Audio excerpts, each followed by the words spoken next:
दोस्तों नमस्कार। एक समाचार छत्तीसगढ़ के राजनांदगांव शहर से आ रहा है, जहां प्रस्तावित शिव महापुराण कथा कार्यक्रम होना था, जिसमें विख्यात कथावाचक प्रदीप मिश्रा द्वारा 31 लाख रुपए की सेवा राशि समय पर न मिलने के कारण कथा को रद्द कर देने का मामला सामने आया है। इस घटना ने शहर सहित पूरे क्षेत्र में धार्मिक आयोजनों की प्रवृत्ति और कथावाचकों के पारिश्रमिक को लेकर बहस छेड़ दी है। समाचार में यह उल्लेख किया गया है कि कथावाचक प्रदीप मिश्रा ने मंच से यह स्वीकार किया कि उन्हें तय राशि नहीं मिली, इसलिए वे कथा वाचन नहीं करेंगे। इससे आस्था रखने वाले श्रद्धालुओं में असंतोष व्याप्त हो गया है। आम जनता के बीच यह सवाल उठ रहा है कि जिन लोगों के लिए शिव को एक लोटा जल अर्पित करना ही भक्ति है, उनके लिए कथावाचकों की ऐसी भारी मांग क्या उचित है। इस पूरे घटनाक्रम से यह मुद्दा भी उठता है कि क्या धार्मिक मंच अब ब्रांडिंग, इवेंट मैनेजमेंट और पैकेज डील बन चुके हैं। इस संबंध में सत्य सनातन धर्म सभा के राष्ट्रीय अध्यक्ष पंडित चंद्रभूषण दुबे जी क्या कहते हैं, आइए सुनते हैं। एक क्लिप में मैंने देखा न्यूज़ की, उसमें लिखा था, एक कथावाचक प्रदीप मिश्रा ने कहा कि अमित शाह शंकर भगवान के अवतार हैं। ये सब जो बुराइयां उत्पन्न हो रही हैं, अभी हाल में कुछ कथावाचकों के द्वारा महिलाओं के विषय में कहा गया, ये कथावाचकों की जो झूठी लोकप्रियता बनती है, क्या है, भीड़ इस बात को नहीं देखती है और वास्तव में न उन्हें कोई लाइक करता। क्या है, भीड़ को संवाद सुनने की एक ललक रहती है और जहां जनता इकट्ठी होती है उनको महत्व देना शुरू कर देते हैं। परंतु ये जरूरी नहीं है कि सभी भीड़ उनको लाइक करते हो।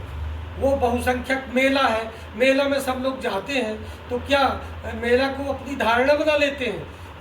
इन कथावाचकों को अपने नाम के सामने ये जो हमारी मीडिया इनको कहीं बाबा कह देती है, कि इन कथावाचकों को कहीं इनको संत कह देती है, यही एक गलत बात है। जितने भी संत ये लोग लिख रहे हैं, इनके नाम से संत हटा देना चाहिए, चाहे वो कोई भी हो। यदि वो वास्तविक संत हैं, जिनको मान्यता दी गई है, जिनको जनता कहे, उनको संत मानना चाहिए। ये कोई कथावाचकों का जो न्यूज़ के माध्यम से मैंने सुना कि अमित शाह शंकर भगवान के अवतार हैं, ये क्या उचित है? क्या ये मिश्रा जी द्वारा ये यदि कहा गया है तो यह उचित नहीं है। इस प्रकार से सत्य सनातन धर्म सभा के मध्य प्रदेश के अध्यक्ष के नाते मैं इसकी विवेचना करता हूं और ये कहता हूं कि ये अपनी लोकप्रियता के कारण ये नेताओं को या किसी को भी एक अवतार की संज्ञा देना और इस प्रकार से एक ऐसी व्यवस्था कायम करना, एक झूठी लोकप्रियता हासिल करना या विवादों में घिरे रहना या मीडिया में अपने आप को छाए रहना, अपनी मजबूती बनाए रहना और किसी न किसी प्रकार से अपनी उपलब्धता उपस्थित करना, इनका एक व्यवसाय बन गया है। ये व्यवसायी हैं और कलयुग में इस प्रकार के व्यवसाय के माध्यम से जो धर्म की तौहीनी हो रही है, इस पर विरोध होना चाहिए और संतों द्वारा एक निश्चित इनके एक स्वयं का एक धर्म सभा का कानून होना चाहिए, इनके ऊपर आक्षेप होना चाहिए और इनको